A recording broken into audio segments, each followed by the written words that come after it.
Déclaration de l'Union pour la démocratie et l'intégration sociale. Chères citoyennes, chers citoyens de l'UDIS, chères militantes, chers militants, chers sympathisants, chers compatriotes, chères Gabonaises, chers Gabonais de la diaspora, chers citoyens du monde. Ce 19 juin 2025, l'UDIS vous remercie de votre écoute et votre soutien dans l'épreuve d'injustice inédite que subit le président de notre parti, Hervé Patrick Opianga, depuis 7 mois. Lors de notre dernière déclaration, en date du 22 mai 2025, l'UDIS s'interrogeait, à juste titre, sur plusieurs incohérences et aberrations dans l'écriture de ce mauvais polar judiciaire qui met en exergue un violent différend qui ne devrait pas se prolonger dans le temps. À travers la lecture de l'arrêt du 8 mai 2025 de la Chambre d'accusation, pour que l'opinion nationale et internationale soit au même niveau d'information que nous, dans une affaire de droit civil et politique foulée aux pieds, l'UDIS vient vous présenter le dit arrêt et s'adresser à certains magistrats de la République gabonaise. Nous procéderons en premier lieu à la lecture intégrale de l'arrêt du 8 mai 2025 de la Chambre d'accusation. En second lieu, nous porterons à votre connaissance, succinctement, notre analyse critique de cet arrêt rendu par la Chambre d'accusation. Mesdames, Messieurs, je vous invite à écouter la lecture de l'arrêt récité.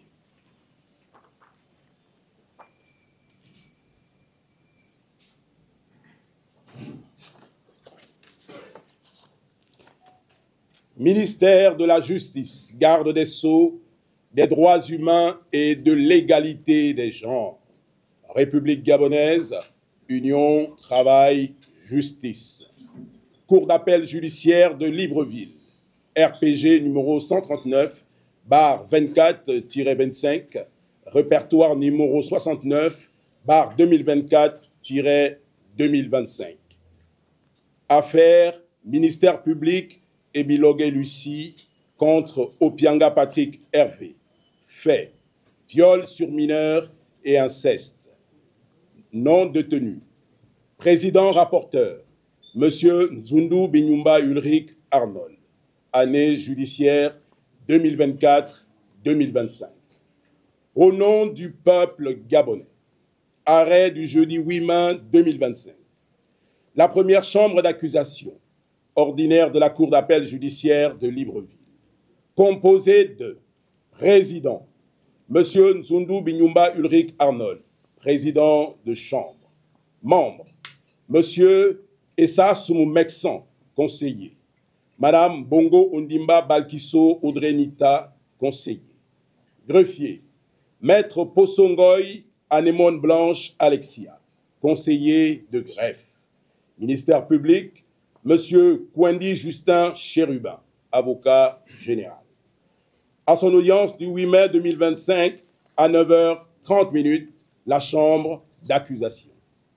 Vu la procédure RI numéro 19/24-25, dirigée contre le nommé Opianga Patrick Hervé, né le 6 juin 1971 à Moanda, promoteur économique résidant à Tahiti. Mise en cause pour viol sur mineur et inceste. Non détenu.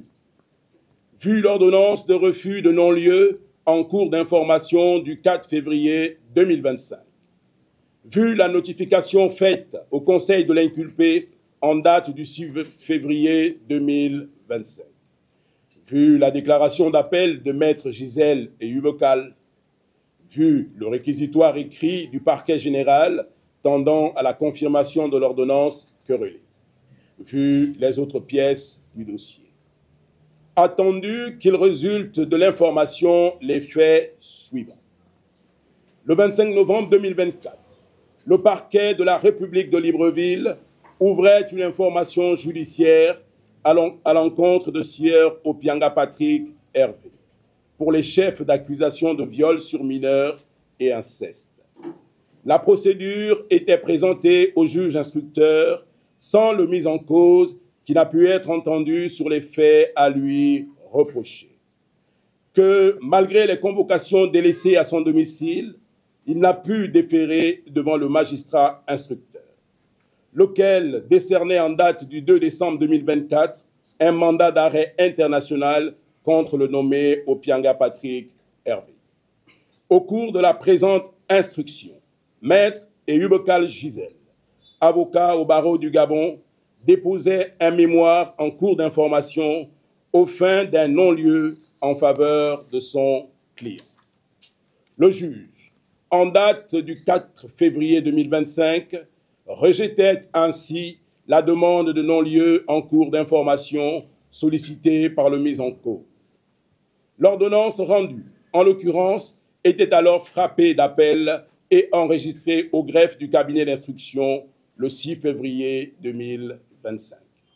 En cause d'appel, le mis en cause souligne, par le ministère de ses conseils, l'irrégularité de la procédure sur le fondement de l'article 8 du Code de procédure pénale, au motif que seule la victime peut porter plainte dès lors que cette dernière a atteint l'âge de la majorité civile.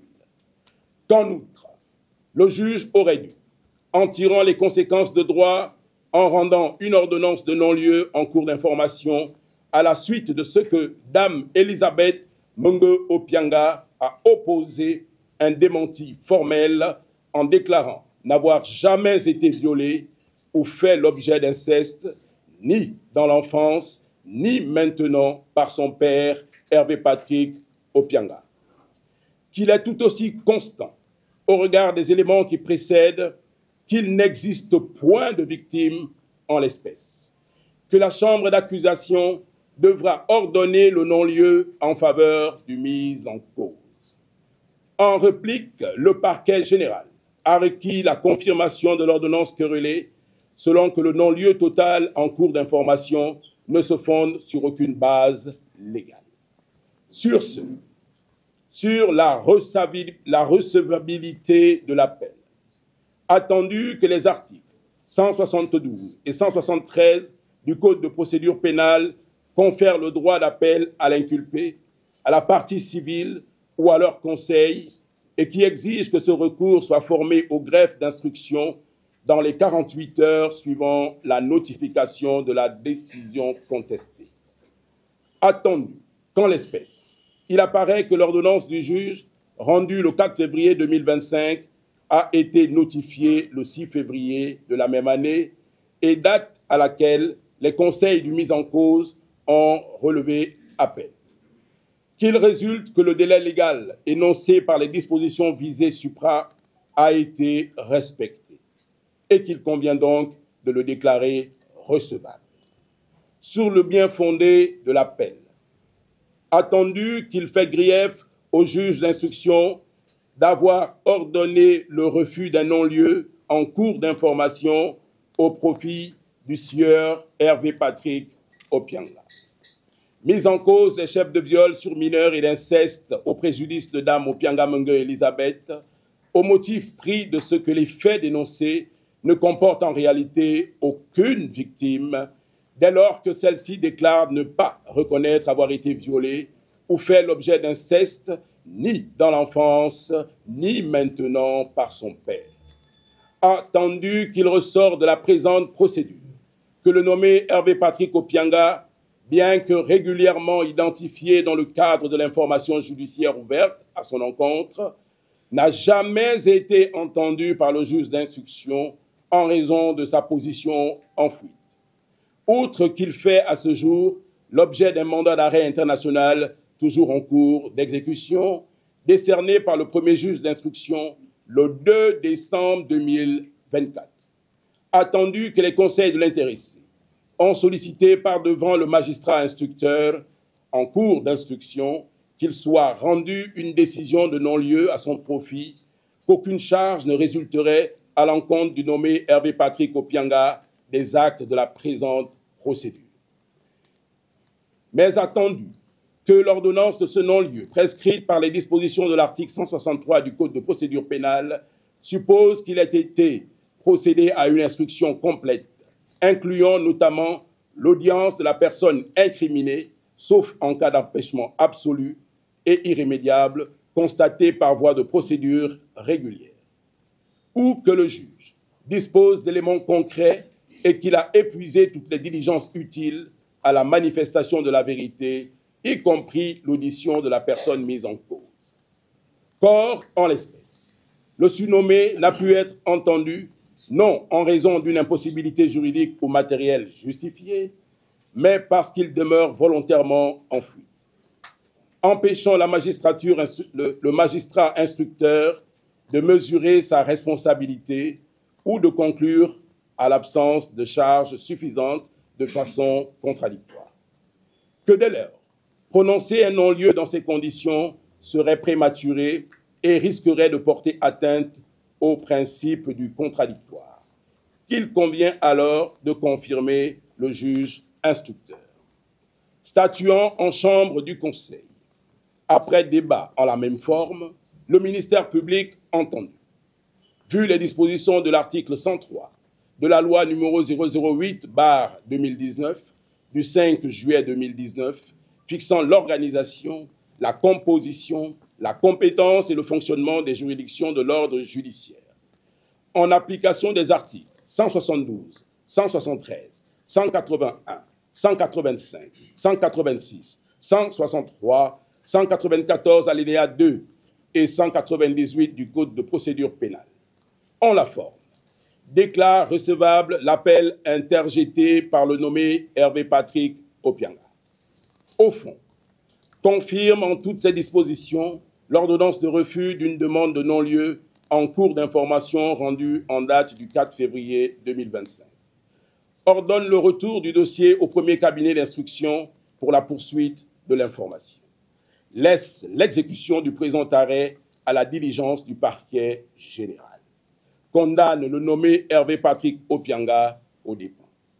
Ainsi fait, jugé et prononcé en chambre du Conseil les jours, mois et ans que dessus. En foi de quoi, le présent arrêt a été signé après lecture faite par le président qui l'a rendu et par le greffier. À présent, voici l'analyse succincte de cet arrêt. Analyse critique. Gardons à l'esprit, tout au long de cette analyse critique, que le rôle du président de la Chambre d'accusation est, en principe, de garantir le respect des droits des personnes mises en cause et contribuer à l'efficacité de la justice pénale. Poursuivons. Comme vous l'avez entendu, nous constatons que, dès la première page de cet arrêt, la Chambre d'accusation confirme les résultats des investigations de l'UDIS du 20 janvier 2025. Pour rafraîchir votre mémoire et étayer nos propos, nous allons procéder à la lecture de l'exploit d'huissier du 20 janvier 2025.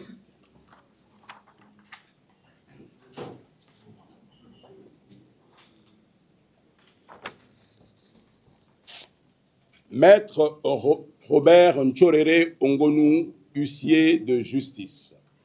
Répertoire numéro 02-182-CAB-RNO-HJ 2024-2025.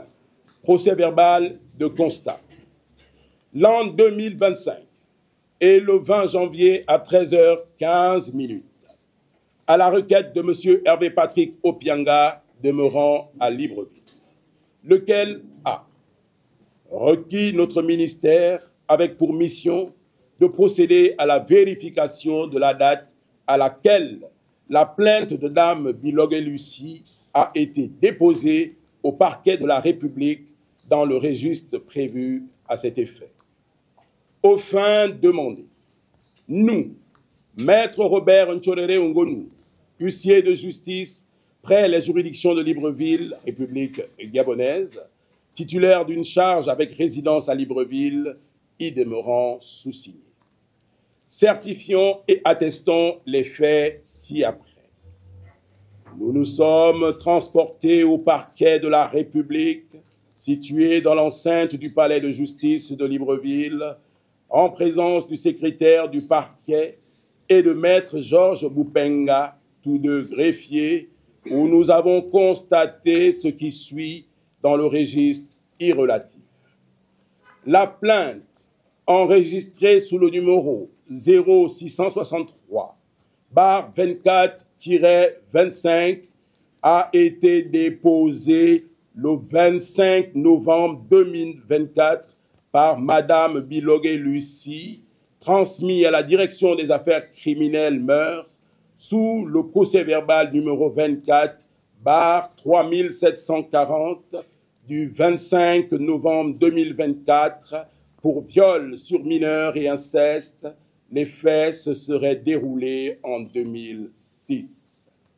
In fine, la plainte de Madame Bilogué Lucie contre sieur Hervé Patrick Opianga a été déposée le 25 novembre 2024 au lieu du 14 novembre 2024. Plus rien n'étant à constater et de tout ce qui précède, nous avons dressé le présent procès verbal de constat, les ans, mois et jours que dessus, pour servir et valoir ce que de droit. Employé pour l'original de feuilles de papier au format de timbre à 500 francs CFA.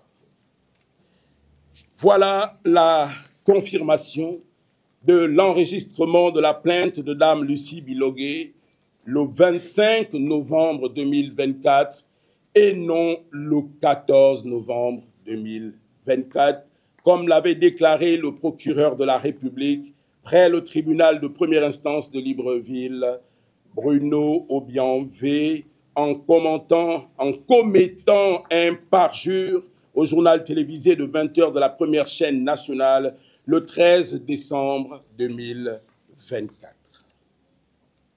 Pour tenter de sauver la face et le peu de crédibilité qu'il pourrait rester dans une telle arnaque et dictature judiciaire, le procureur général, près la cour d'appel de Libreville, est d'imminent à voler au secours du procureur de la République submentionné en commettant un autre parjure dans son réquisitoire, celui du dépôt de la présumée plainte de sieur Roland Obam le 19 novembre 2024.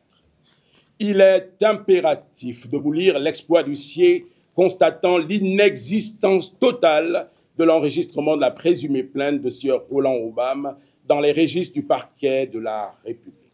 D'ailleurs, si cette plainte avait existé, l'intitulé de l'affaire aurait été « Ministère public, sieur Obam Roland et Bilogué Lucie contre Opianga Patrick Hervé », au lieu de « Ministère public et Bilogué Lucie contre Opianga Patrick Hervé », comme vous l'avez entendu à l'entame de la lecture de l'arrêt de la chambre d'accusation. Lecture de l'exploit d'huissier concernant sieur Obam Roland.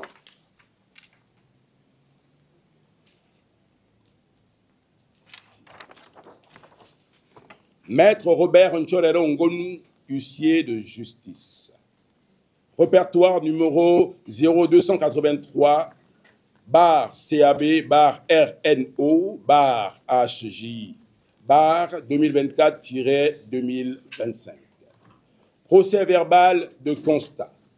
L'an 2025 et le 20 janvier à 14h06, à la requête de M. Hervé Patrick Opianga demeurant à Libreville, lequel a requis notre ministère avec pour mission de procéder à la vérification de la date à laquelle la plainte de sieur Obam Roland a été déposée au parquet de la République dans le registre prévu à cet effet ou si un soit transmis a été reçu par celui-ci émanant du parquet de Lambaréné.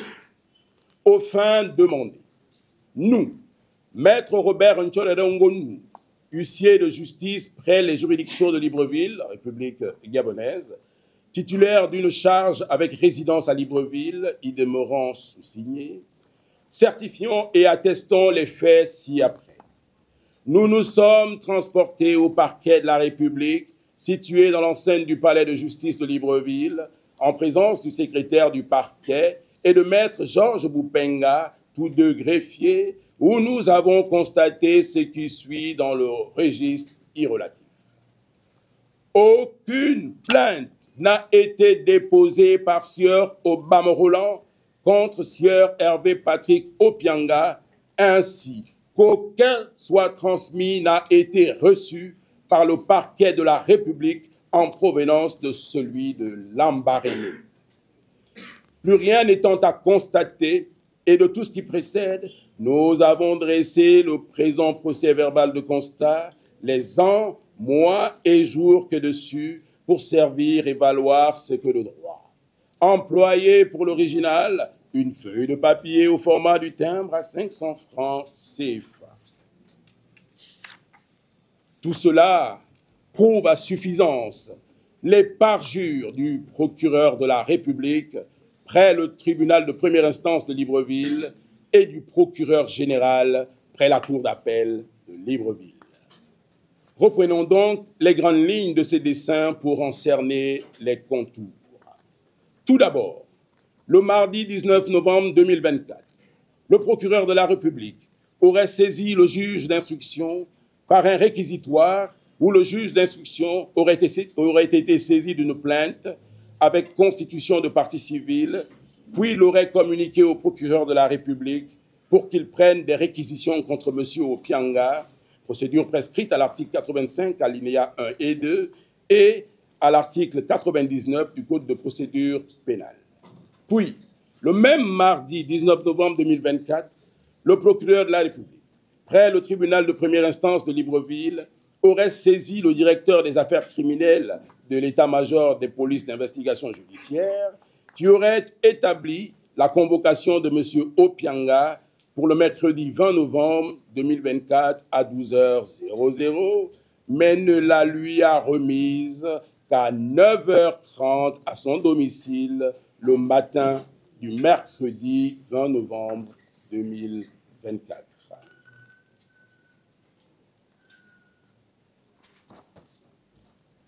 Le motif qui y figurait était celui-ci. Invité à se présenter à la police judiciaire, porte 102, le 20 novembre 2024 à 12h00 pour affaire le concernant.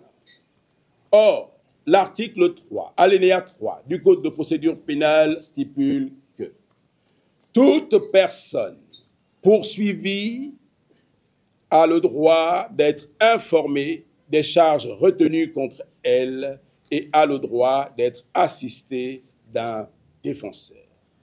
En somme, le 20 novembre 2024, on voulait interpeller, interroger et garder à vue le président de l'UDIS concernant des faits qui allaient être dénoncés éventuellement le 25 novembre 2024. Quelle aberration! Ainsi, la machine judiciaire a été activée malgré le fait que la seconde convocation, suite à la demande des conseils de M. Opianga, était établie le 20 novembre 2024 pour que M. Opianga se présente le jeudi 21 novembre 2024 à la direction des affaires criminelles à 10h00, ce qui venait annihiler de facto l'effet de la première convocation. La force publique et les forces de troisième catégorie ont été mises en branle pour effectuer des descentes musclées à ses domiciles, à notre parti, à sa holding, à sa ferme, dans la nuit du 20 au 21 novembre 2024, avant l'heure indiquée dans sa deuxième convocation, jeudi 21 novembre 2024, à 10h00. Ah donc, le maître des poursuites, le procureur de la République, a entamé des poursuites le 20 novembre 2024 sans avoir de motif de poursuite. Il n'existe ni victime ni charge. Tout repose sur une plainte déposée a posteriori, c'est-à-dire 5 jours plus tard, le 25 novembre 2024, par Dame Lucie Bilora, dont la version est différente de celle qu'elle avait donnée devant l'officier de police judiciaire au commissariat central de Lambaréné le 18 octobre 2024. D'ailleurs, nous allons faire lecture de ce procès verbal de Dame Bilogué Lucie.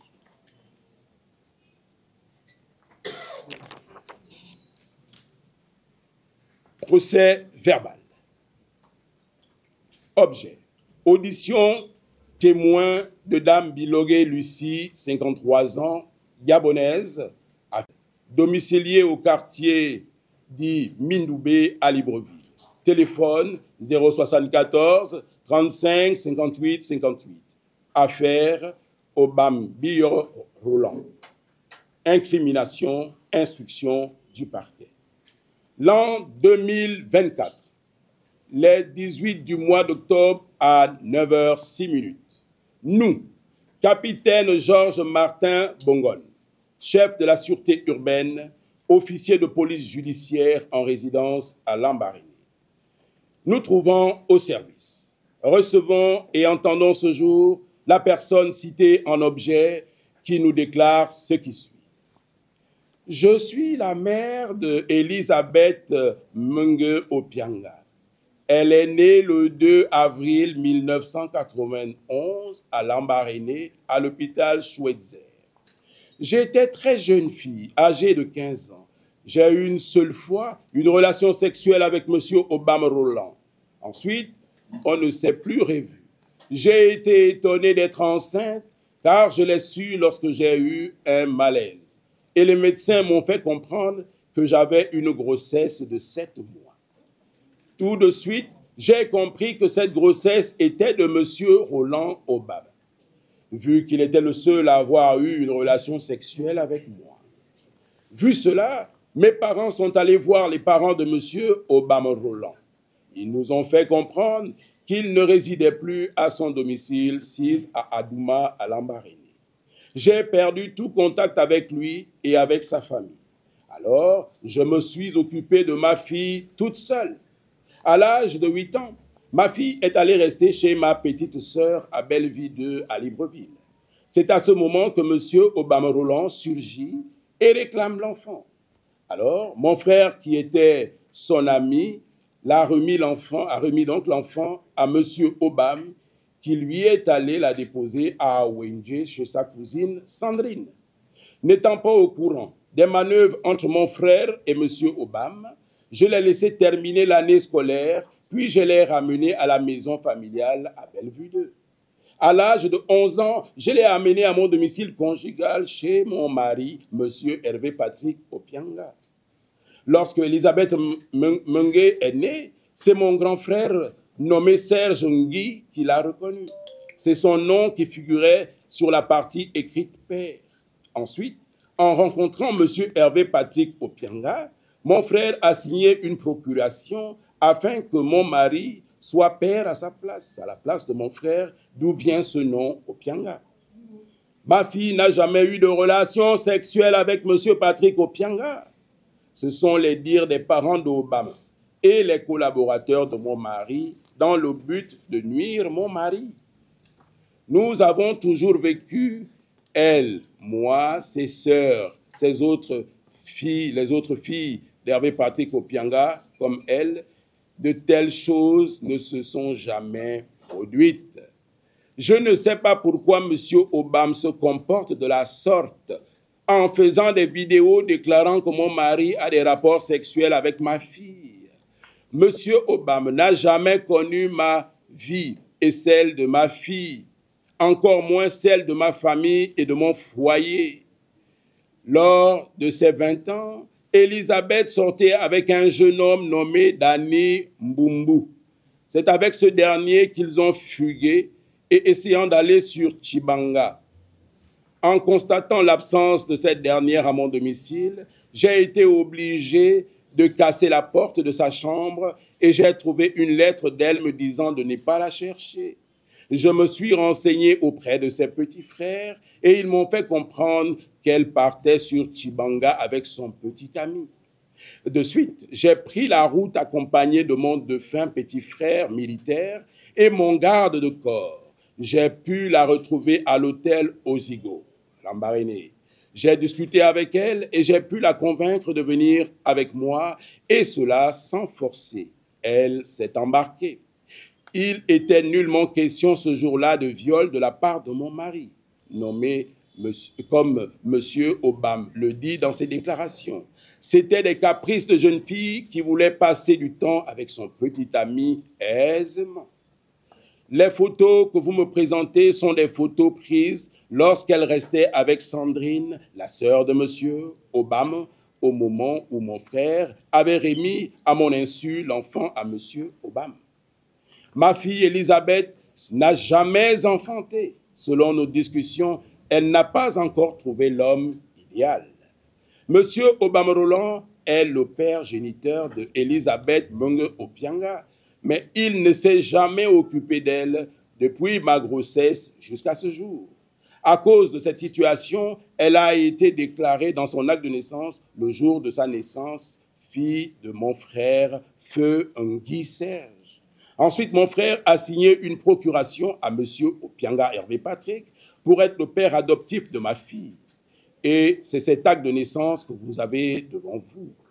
C'est tout ce que j'ai à vous déclarer sur cette affaire. Lecture faite par l'intéressé, elle persiste et signe avec nous le présent procès-verbal clos à 10h48.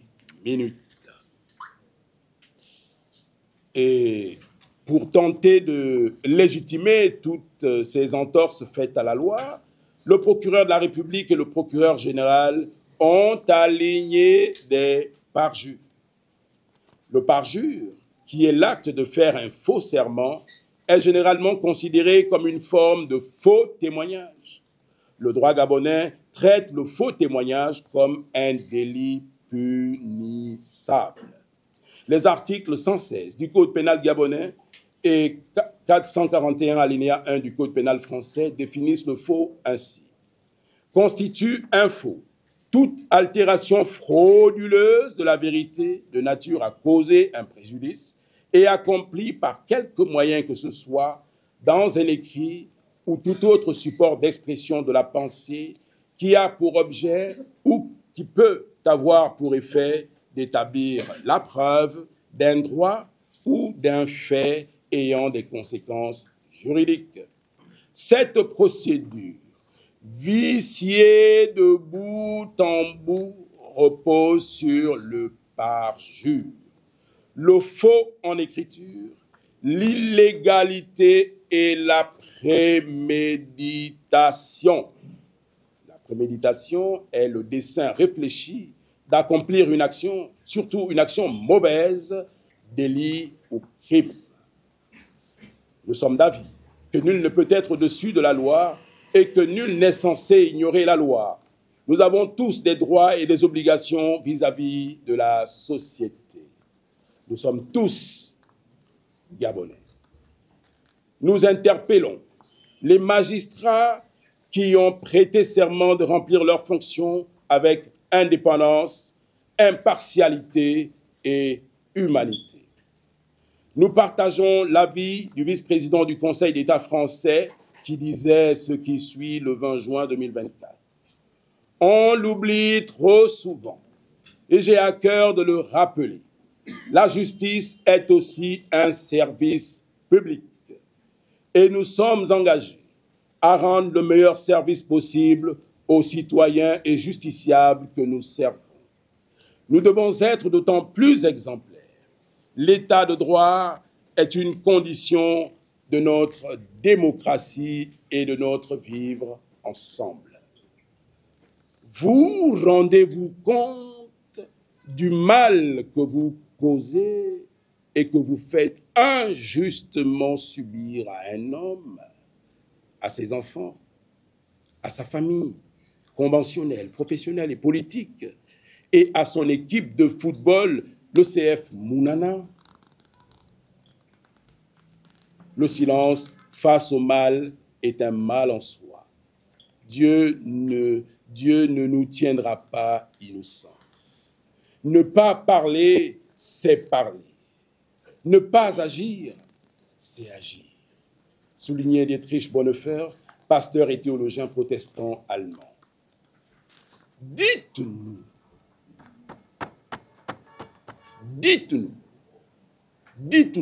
quel tort vous a causé M.